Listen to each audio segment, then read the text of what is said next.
Collectively, the Republican Party had a pretty bad time on the Sunday morning political talk shows, including Republican Speaker of the House Mike Johnson, who was grilled by Kristen Welker, the host of NBC's Meet the Press, about his stunning and blatant hypocrisy with respect to both border legislation and impeachment, and it was glorious.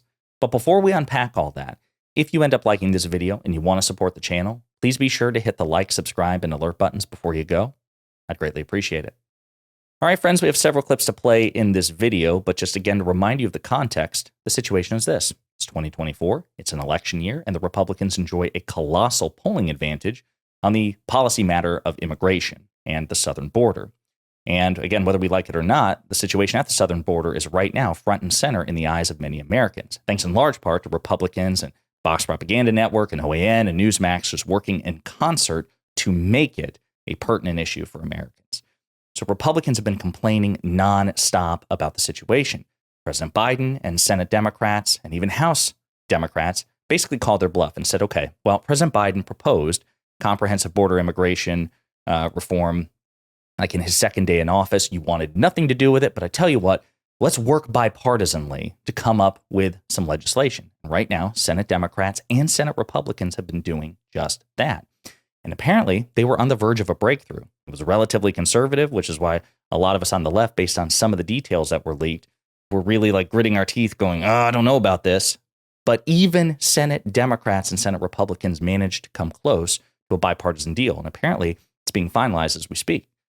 House Republicans had an opportunity getting a relatively conservative bipartisan piece of legislation that the president publicly committed to sign. They were really interested in resolving this issue. They would have said, yes, bring it on. Let's take a look at the details. We're absolutely open to this. Instead, because Donald Trump and Republicans want to use this as a wedge issue for the election, they don't want to pass it. They don't want to say that Joe Biden and worked with Congress to try to address the issue, right? They want to point fingers, identify problems or manufacture problems, and then do absolutely nothing whatsoever to resolve them. And this is part and parcel of what Republicans do. They did it in 2013. This is a uniquely Republican problem. They are infinitely more bad faith, as their legislative history shows, where they have bipartisan bills to address the issue at the southern border, and then they tank it for election reasons. It happened in 2013 when Paul Ryan convinced then Speaker John Boehner, a Republican, to scuttle the deal, even though it passed in the Senate. Deja vu all over again. So with that in mind, let's play some of the clips and we'll unpack them together. Has to be secured. The president has the authority right now. He doesn't need another act of Congress. He could do it right now, but he's unwilling to do it.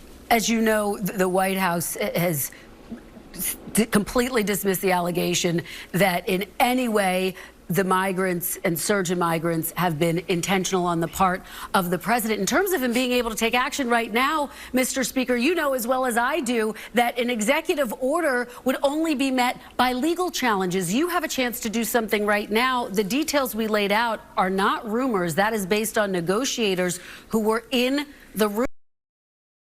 So two things here. So Mike Johnson suggests in this interview that President Biden is intentionally allowing a crisis at the southern border. Why would he do that? What would the advantage be? This is the stupid part about Republican conspiracy theories. Set aside the fact that they have no evidence for them. It's just the conspiracies themselves are inherently dumb.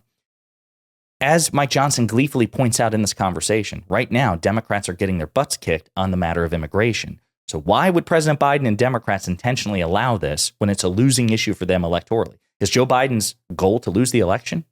Is Joe Biden's goal to sabotage Democratic efforts? Well, then no. If that's the answer, no, then he has absolutely no reason to do this intentionally, right? So number one. And then number two, Mike Johnson and so many others appeal to, executive authority, executive action. The president could single-handedly stop the issue. That's obviously not true because there were border issues under Donald Trump, this man's cult leader, Mike Johnson's cult leader. Now, was it to the same extent? No, but Donald Trump actually shut down the government because he needed congressional funding for enhanced border security. At least that was his sales pitch. And because he didn't get it and had a standoff with Congress, it shut down the government in 2019. So clearly, presidents can't wave a magic wand and resolve these complex issues. And Mike Johnson knows that. So two really stupid, dishonest arguments from Mike Johnson. But wait, there's more. You have an opportunity to do something right now about the situation at the border, which you've been calling for new legislation on the border since you first took office. But let me ask you about Donald Trump. He said any Republican who votes for this deal should be ashamed of themselves. You've said you speak to him frequently and that you've discussed this deal with him, quote, at length. Is Donald Trump calling the shots here, Mr. Speaker? Of course not. He's not calling the shots. I am calling the shots for the House. That's our responsibility. And I have been saying this far longer than President Trump has. I have been saying what the requirements are to fix the problem. I don't care if they call the legislation H.R. 2 or not. What we're saying is you have to stem the flow. The president has executive authority right now. As Congress does this negotiation and the debate and discussion, the president could stop it. Section 212F of the Immigration and Nationality Act, the Supreme Court has already acknowledged, gives the president broad executive authority.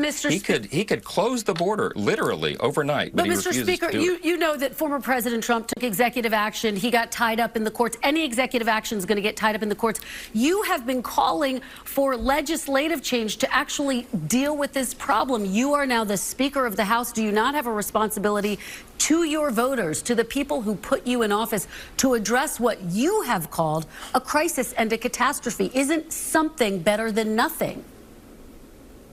Kristen, we did that. We did that 9 months ago. And since we passed our measure in the House to solve this problem, and the reason we had to do it is because we saw that President Biden was not fulfilling his obligation under the law. That's why this is such a failure of leadership. But we did our part. And by the way, since then, in the 9 months since that bill has sat on Chuck Schumer's desk collecting dust, 1.8 million illegals have been allowed into this country, welcomed into the country, sent around the nation into every communities near everyone listening and watching this morning. So a couple of things. So again, number one, great performance there by Kristen Welker by pointing out, listen, you say executive authority, but you're factually wrong. Your cult leader, Donald Trump, tried to do that. He failed. He faced legal challenge after legal challenge after legal challenge. He was forced to turn to Congress. When negotiations failed, he shut down the government. So don't pretend that Congress doesn't play a comprehensive, decisive role in this. If you suggest otherwise, you're a liar. Now, Mike Johnson also tries to spoon feed people and say, well, listen, he could reinstitute the Remain in Mexico policy. Well, President Biden did reinstitute the Remain in Mexico policy before the Supreme Court struck it down, and it didn't work. It just simply did not work. There were still record-breaking encounters. We didn't see a meaningful reduction whatsoever when President Biden instituted the Remain in Mexico policy, which is why evidence about the effectiveness of Remain in Mexico is spurious. There's some data to suggest it worked at some points under Donald Trump, but not overall, and certainly not under President Biden, who also instituted the policy as well, because this stuff is super complicated, and she is so right to call it out. But again, Mike Johnson, of course, is just acting in complete bad faith here, but she's so good at fact-checking him on this and pointing this out. The last clip I want to play, they shift topics to impeachment, which is, again, the only thing other than complaining about the border that House Republicans have been focused on whatsoever. And they've spent enormous political capital in 2023. It was their life's mission to get it done. But actually, now that I think about it, before we turn to that, the last thing I want to point out about what Mike Johnson said in the clip we just looked at is this. He says, she points out, Kristen Welker says, listen, don't you have an obligation? All you do is complain about this stuff. You're in a position of power. Aren't you obligated to help Democrats, help the president, whatever? Don't you have an obligation to try to help solve the problem? Which is a question that, by the way, people should always ask Republicans. I'm sorry. When you're in the minority, do you forfeit your obligation, not your right, your duty, your obligation to help govern? When you're in the majority in one chamber, do you forfeit your right? Do you just get to sit back and kick back and, try to sabotage the efforts of the other party? Are Democrats allowed to do that when you're in power? No, of course not. Then you should be held to the same standard. So then he says, well, we did our part. We passed H.R. 2. But H.R. 2 is dead on arrival because it's too conservative to reach bipartisan consensus in divided government. So Mike Johnson's saying, listen, we wrote up this ridiculous bill that stood no chance whatsoever of passing and will accept nothing less, so we did our part. No. Would Mike Johnson ever accept that from a Democrat? Hell no, he wouldn't. So why is it okay for Mike Johnson to do it here? No. And by the way, if we want to go back again in the timeline, Joe Biden offered his comprehensive immigration and border bill long before H.R. 2. So if that's the case, Joe Biden did his part before you did your part.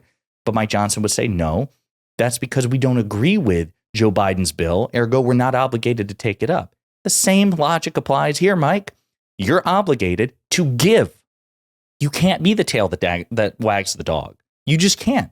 You're in a position of weakness, relatively speaking, which means you have to work in good faith. You get some things and you must give things to Democrats. But Republicans don't think it. They're entitled to everything. The worst entitlement snowflakes you've ever met in your life are elected Republicans. Super pathetic. So this last clip, they turn their focus to impeachment. And again, Kristen Welker does such a good job of exposing Mike Johnson's hypocrisy in front of the whole world. You were, as you just said, a part of President Trump's defense team at his first impeachment. Here's what you had to say about impeachment back then.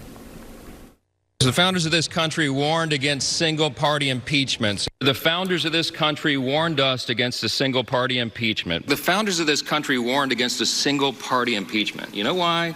You guys know why. Because they feared it would bitterly and perhaps irreparably divide our nation. What changed, Mr. Speaker? Nothing. Nothing's changed. I would repeat the same refrain over and over because facts are stubborn things and they do not change. The Constitution does not change. Impeachment power is probably the heaviest power that the House of Representatives is given in the Constitution. Next to the declaration of war, you can argue it's the most serious power we have. And it's not to be used for partisan political purposes. That is exactly what they did for Donald Trump. How is this they telegraphed different, they were going to Mr. impeach Speaker? Donald How Trump is this before he even moment took his different? oath of office. If that's the case, then how is this moment different now? Kristen, in many ways. Let me explain the many ways. For one, the House has methodically, slowly, deliberately gone through the impeachment process, impeachment inquiry, impeachment investigation on Mayorkas and President Biden himself. We've involved 3 different committees of jurisdiction, judiciary, oversight, ways and means. We have followed the facts where they have led, not for political purposes, not because we take pleasure in this. It's, again, a heavy thing to look at the impeachment of a president or a cabinet secretary, but these facts require it. The House of Representatives has the constitutional responsibility of impeachment, and that begins with the investigation, and it must be very carefully, methodically done in a nonpartisan manner. That's exactly what the House Republican majority has done here, and it is exactly the opposite of what the House Democrats did in the previous administration. That is a fact, and we can follow those facts and understand them for what they are. All right. Those were not facts at all. So again, Mike Johnson in 2019 was like, listen, you can't just have one party vote for impeachment. It's got to be a bipartisan thing. Well, again, he can offer whatever excuse he wants, but the fact of the matter is that's exactly what he's doing here. There will be no Democrat who votes for the impeachment of President Biden, nor should they, because the case isn't there. We've talked about it. We've debunked it time and time and time and time again. And so have House Democrats, right? Right now, they're hanging their hopes on the Biden crime family because Joe Biden paid his son Hunter's loans, his truck loans, for a couple of months. And that's basically like taking payments from communist China. That is James Comer's logic because he's an idiot. We talked about how other Republicans who desperately want Joe Biden to be kicked out of office say, this ain't it, Chief. You don't have the goods here, and you continue to embarrass themselves. And by the way, in a nonpartisan manner, you would otherwise have some bipartisan support for it. When Donald Trump was impeached for the second time after inciting the January 6th insurrection, you had at least 10 Republicans in the House vote to impeach him, and you had 7 Republicans in the Senate vote to acquit him.